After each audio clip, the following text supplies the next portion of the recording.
सभी मित्रों को मेरा नमस्कार। दोस्तों, आइए आज हम जानते हैं कि आपकी कुंडली से कैसे पता चल सकता है कि हमें नौकरी करना है या व्यापार करना है।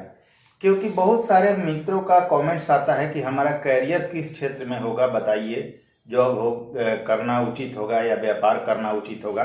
तो उसी को आज हम क्लियर करेंगे। इस वीडियो को देखकर मुझे उम्मीद है कि बहुत हद तक आप जान पाएंगे कि आपको नौकरी के क्षेत्र में जाना है या व्यापार के क्षेत्र में जाना है, कहाँ आप सफल होंगे और कैरियर का चुनाव आपको किस प्रकार करना है, किस ग्रह के अनुसार करना है, ये भी यहाँ क्लियर करेंगे। और बहुत कुछ उम्मीद करूँगा कि यहाँ क्लियर हो जाएगा कैरियर के बारे में आपको। अगर आप चाहें तो मैं इसका एक और विस्तृत वीडियो आपको दूंगा और उसमें ग्रहों के अनुसार कैरियर को भी बता दूंगा कि कौन से ग्रह से आप कौन सा कैरियर सिलेक्ट कर सकते हैं, जॉब या व्यापार। जिस भी क्षेत्र कुंडली के अनुसार आपका जो भी एरिया बता रहा हो उसमें आप उस ग्रह के अनुसार कौन सा कार्य क्षेत्र चुन सकते हैं, तो वो भी मैं आपको अगले वीडियो में, अगर आप चाहें तो कमेंट्स करके बताइएगा, जरूर मैं आप लोगों को क्लियर कर दूंगा। तो चलिए आज हम जानते हैं कि आपकी कुंडली से कैसे पता चलेगा कि हमें नौकरी करना है या व्यापार करना है। अब नौकरी करनी है तो सरकारी नौकरी होगी या प्राइवेट नौकरी होगी, इसकी भी चर्चा करेंगे। अगर व्यापार का योग है तो कौन सा व्यापार करना है, किस ग्रह के अनुसार करना है।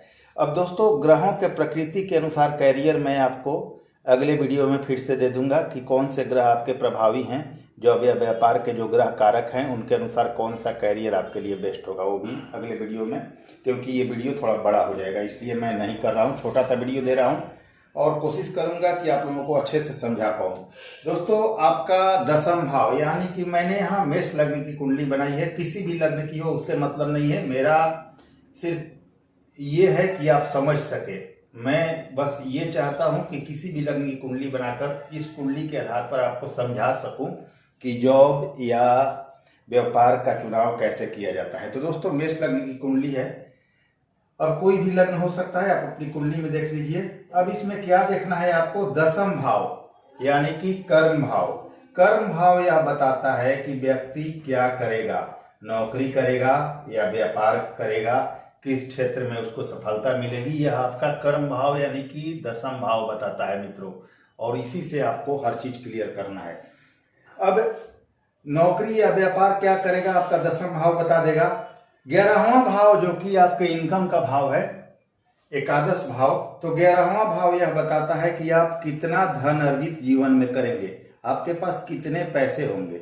और आपके कुंडली का दूसरा भाव यह बताता है कि आप अपने जीवन काल में कितना धन अर्जित कर पाएंगे, यानी कि कितना धन संचय कर पाएंगे, कितना धन आपके पास संग्रह होगा, कितना धन बचा सकते हैं। तो दसम भाव आपके कैरियर को बताएगा, आप जॉब करेंगे या व्यापार करेंगे। एकादश भाव आपके इनकम को बताएगा और द्वितीय भाव आपके संग्रह किया हुआ धन को बताता है। अब दोस्तों, दसम भाव से देखा जाता है कि व्यक्ति सरकारी नौकरी करेगा, प्राइवेट नौकरी करेगा या व्यापार करेगा और किस क्षेत्र में सफल होगा, ये सब चीजें दसम भाव से जानी जाती है। दोस्तों, सप्तम भाव यानी कि दसम से दसम आप देखेंगे तो दसम से दसम सप्तम भाव, तो ये भी आपके डेली वेजेज का और व्यापार का भाव माना जाता है, साझेदारी का भाव माना जाता है। सप्तम भाव साझेदारी का भी है। अगर इसमें आपके कुंडली के शुभ ग्रह हो, मित्र ग्रह हो, अच्छे ग्रह हो, तो व्यक्ति को पार्टनरशिप से लाभ होता है। अगर 7th हाउस आपका स्ट्रांग है तो पार्टनरशिप से लाभ होता है। सूर्य, बुध, गुरु और शनि, ध्यान दीजिएगा दोस्तों, मैं यहां लिख लिख कर आपको अब बता रहा हूं क्योंकि हर चीज क्लियर हो जाएगा। सूर्य, बुध, गुरु और शनि, यहाँ 4 ग्रहों को मैंने लिखा है। सूर्य, बुध, गुरु और शनि दसम भाव के ये चारों कारक ग्रह होते हैं। दसम भाव इनका कारक भाव होता है और माना जाता है। अब दोस्तों, दशमेश के बलि होने से जीविका की वृद्धि होती है, ध्यान दीजिएगा। अगर आपका दशमेश बलि है, दसम भाव का स्वामी बलि अवस्था में है, तो आपके आजीविका की वृद्धि होती है। तथा अगर कमजोर हो, निर्बल हो, तो आपके आजीविका की हानि होती है, जीवन में स्ट्रगल रहता है। अब इसमें देखिए, लग्न से द्वितीय और एकादश भाव में बलि एवं कुंडली के शुभ ग्रह हों, यानी कि आपके लग्न से द्वितीय और एकादश भाव में कुंडली के शुभ ग्रह हों और बलवान ग्रह हों, तो जातक व्यापार से अधिक धन कमाता है। आपके लग्न से द्वितीय भाव में और एकादश भाव में कुंडली के जो योग कारक ग्रह हैं और बलवान ग्रह हैं, अगर योग कारक ग्रह बलवान होकर इन भावों में, दोनों भावों में बैठ जाएं तो जातक व्यापार से अधिक धन कमाता है। और धनेश लाभेश का संबंध वैसे भी धन योग को दिखाता है।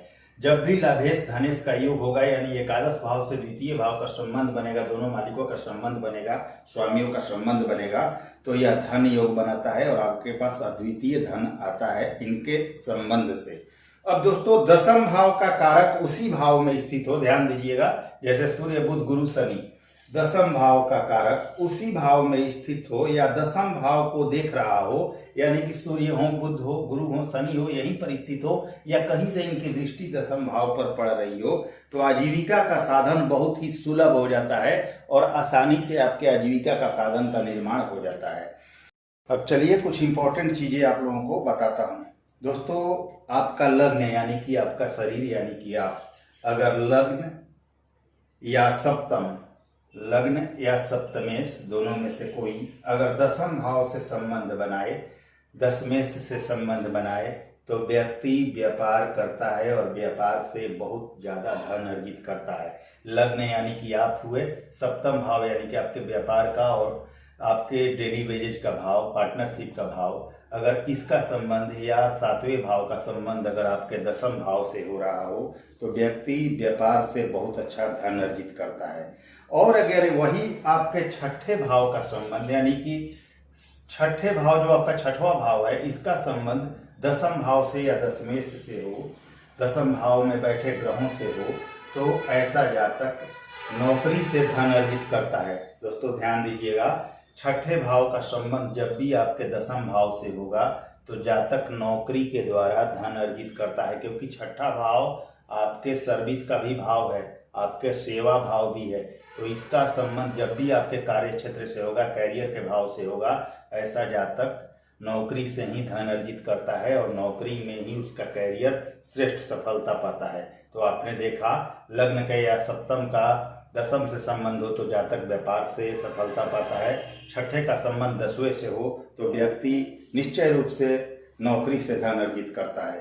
अगर दसम भाव में एक से अधिक ग्रह हो, मान लीजिए दसम भाव में 2 या 3 या 4 ग्रह हो, तो उनमें से जो सबसे बलवान होगा, जातक का कैरियर उस ग्रह के अनुसार समझना चाहिए। और मान लीजिए यहाँ पर 4 ग्रह हैं, तो 4 ग्रह में जो सबसे बली होगा उसके अनुसार आपको कैरियर का चुनाव करना है और उसी ग्रह के प्रकृति के अनुसार आपको चुनाव करके आगे बढ़ना है और उसी क्षेत्र में कैरियर बनाना है। जैसे मान लीजिए दसम में मंगल आपके बलवान होकर बैठे हों, तो जातक प्रॉपर्टी वगैरह के निवेश से लाभ कमाएगा। अगर व्यापार का योग बन रहा है तो, मतलब अगर सातवें से योग संबंध बन रहा है तो, या अगर जॉब का योग बन रहा है तो पुलिस में, सेना में जाकर व्यक्ति जल्दी सफलता अर्जित करेगा। अब दोस्तों, अगर दसम भाव में कोई भी ग्रह नहीं हो, आपके दसम भाव में कोई भी ग्रह मान लीजिए नहीं है, तो आपके दसमेश जो होंगे उसके अनुसार आपका कैरियर होगा और उसी के अनुसार कैरियर का चुनाव करना चाहिए। मान लीजिए इस लग्न कुंडली में शनि है, इसमें कोई ग्रह नहीं है, तो शनि के अनुसार आपको कैरियर का चुनाव करना चाहिए, शनि के कारक चीजों में जाना चाहिए कैरियर के लिए। अब दोस्तों, यहाँ पर एक नियम और है और बहुत ही गोल्डन रूल है वो, क्योंकि मैंने बहुत सारी कुंडलियों पर अप्लाई करके देखा है, वो बहुत परफेक्ट बैठता है। दसमेश यानी कि आपके लग्न कुंडली का दसमेश जिस राशि में हो, मान लीजिए कि यहाँ पर 2 या 3 ग्रह हो, या कोई इसमें नीच का ग्रह आ गया हो, या इनमें बल नहीं हो, या 2 ग्रहों में से लग रहा है कि एक नीच का है और यहाँ से कैरियर आपका सही ढंग से नहीं दिख रहा है, तो आपको क्या करना चाहिए, और वैसे भी आपको वो करके अप्लाई करना चाहिए। देखिए, जैसे दसम भाव में दसमेश की बात करें तो आपका दसमेश जिस राशि में चला गया है, ध्यान दीजिएगा दोस्तों, आपके कुंडली का दसमेश जैसे शनि जिस राशि में गए हैं, उस राशि के अनुसार अगर आप कैरियर का चुनाव करें, उस राशि के कारक चीजों में कैरियर का चुनाव करें, तो आपको बहुत ज्यादा सफलता मिलने का योग बनता है। अब दोस्तों, यहाँ पर मान लीजिए आपके शनि होते हैं दसमेश यानी कि कर्मेश। अब शनि यहाँ उच्च के हो जाएं, आपके शुक्र देव की तुला राशि में या उच्च के हो जाते हैं, अगर यहाँ पर आ गए तो आपको क्या करना है, शुक्र से संबंधित चीजें जैसे कि होटल, रेस्टोरेंट, एक्सपोर्ट इंपोर्ट, कपड़ों का, ब्यूटी प्रोडक्ट का, इन सब चीज़ों का व्यापार करें तो आपको श्रेष्ठ सफलता मिलेगी।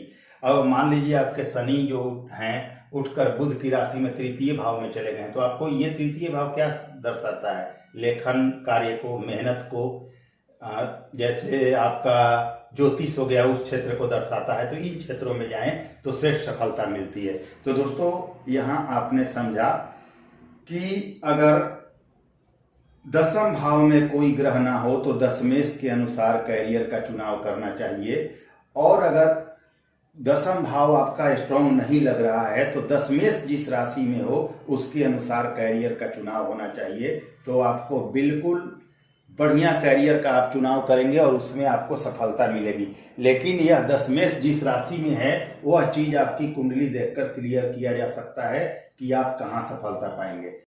अब मित्रों, जन्म कुंडली में से कोई ग्रह लग्नेश, पंचमेश या नवमेश होकर, यानी कि मान लीजिए यही आपकी लग्न कुंडली है तो लग्नेश हो गए मंगल, पंचमेश हो गए सूर्य और नवमेश हो गए गुरु, यानी कि लग्न कुंडली के लग्नेश, पंचमेश या नवमेश होकर दसम भाव में स्थित हो, तो यानी कि मंगल हो गए, सूर्य हो गए या गुरु हो गए, इनमें से कोई भी आपके दसम भाव में स्थित हो, या दशमेश होकर किसी भी त्रिकोण में स्थित हो, यानी कि आपका दशमेश जो है वही त्रिकोण में, प्रथम त्रिकोण लग्न में, पंचम में या नवम में स्थित हो, मतलब कि आपके तीनों त्रिकोण के मालिक में से कोई आपके दसम भाव में हो और दशमेश तीनों में से किसी त्रिकोण में स्थित हो, तो आजीविका का साधन बहुत ही सुलभ तरीके से मिल जाता है और आजीविका के कई क्षेत्र उस जातक के बनते हैं।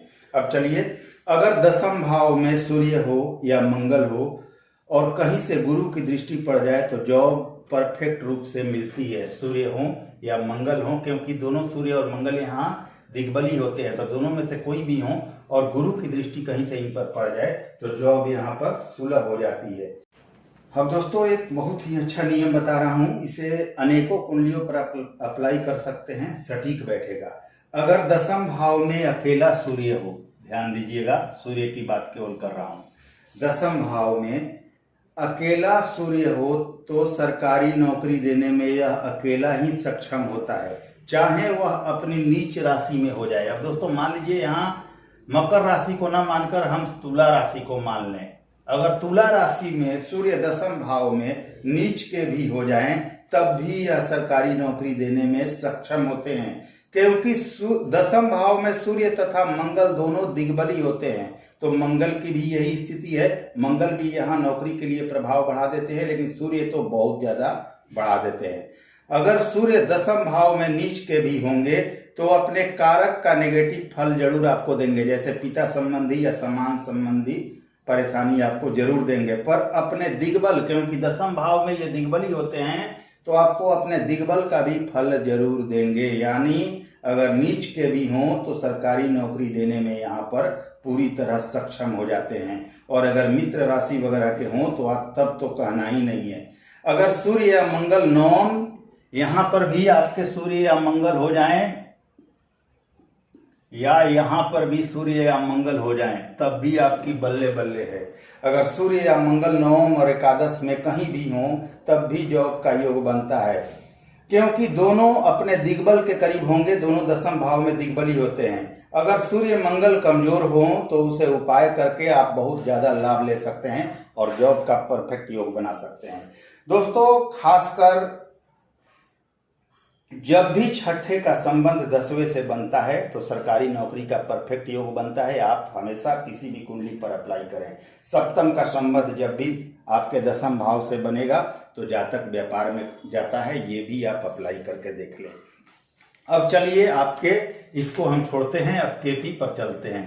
थोड़ा सा केपी के बारे में भी आपको बता देता हूँ कि केपी एस्ट्रोलॉजी से हम कैसे जान सकते हैं कि नौकरी करेगा जातक या व्यापार। दोस्तों अगर छठे भाव का उपनक्षत्र स्वामी यानी सिक्स्थ कस्पल सबलॉर्ड 2, 6, 10 और 11, सिक्स्थ कस्पल सबलॉर्ड छठे भाव का उपनक्षत्र स्वामी 2, 6, 10, 11 में से किसी भी भाव को सिग्निफाई करता है तो व्यक्ति जॉब करता है। अगर छठवा अब समझिए, दूसरा, छठा, 10वां और 11वां इनमें से किसी भी भाव को सिग्निफाई करेगा आपके छठवें भाव का उपनक्षत्र स्वामी, तो जातक जॉब करता है। अगर वहीं पर छठे भाव का उपनक्षत्र स्वामी यानी सिक्स्थ कस्पल सबलॉर्ड 10 या 11 भाव को सिग्निफाई कर रहा है, यानी 6 कक्षफल सब लॉर्ड 10वें या 11वें भाव को सिग्निफाई कर रहा हो, साथ में वह सूर्य से भी संबंध बना रहा हो किसी तरह का, यानी सूर्य उसके राशि स्वामी बन जाए, 6वें भाव के उपनक्षत्र स्वामी के राशि लॉर्ड बन जाए, आपके नक्षत्र लॉर्ड बन जाए, सब लॉर्ड बन जाए या सब लॉर्ड बन जाए, यानी कि 6वें भाव का उपनक्षत्र स्वामी 10वें 11वें में से किसी से के साथ संबंध बना रहा हो और साथ में सूर्य से भी संबंध बना रहा हो, तो 110% गवर्नमेंट जॉब का योग बनता है। और केपी एस्ट्रोलॉजी बिल्कुल परफेक्ट इस चीज को बताता है। अगर साथ, अब यह भी देखिए दोस्तों, अगर साथ में 6वें भाव का उपनक्षत्र स्वामी 2, 6, 10, 11 में से किसी भाव को सिग्निफाई कर रहा हो और साथ में 7 भी दे रहा हो, तो जातक जॉब में जाएगा और जॉब के बाद वह व्यापार में भी जाएगा और जॉब के साथ साथ व्यापार भी करेगा और उससे भी पैसे अर्निंग करेगा। अब दोस्तों मान लीजिए आपका जॉब का भाव नहीं आ रहा हो, 7 आ रहा हो और कोई भाव आ रहा हो, मान लीजिए 5 आ जाए, 3 आ जाए, 4 आ जाए, कुछ भी आ रहा हो, लेकिन साथ में 7 आ रहा है, जॉब का भाव नहीं आ रहा है। अगर 6ठे भाव का स्वामी उपनक्षत्र स्वामी 7 दे रहा है अन्य भावों के साथ और 2, 6, 10, 11 में से कोई भाव नहीं दे रहा है, तो ऐसा जातक 100% व्यापार करता है और व्यापार से ही उसको सफलता मिलती है। तो दोस्तों ये रहा जॉब और व्यापार का योग। अगर आपको पसंद आए तो लाइक शेयर सब्सक्राइब जरूर करें वीडियो को, और भी इसके बारे में अगर आपको विशेष या विस्तृत जानकारी की जरूरत होगी तो आप कमेंट्स बॉक्स में बताएं। ग्रहों के अनुसार कैरियर मैं आपको अगले वीडियो में, आने वाले किसी वीडियो में जरूर बताऊंगा और इसके बारे में और विस्तृत जानकारी भी दूंगा। तो चलिए अगले वीडियो में फिर से मिलते हैं। नमस्कार, धन्यवाद।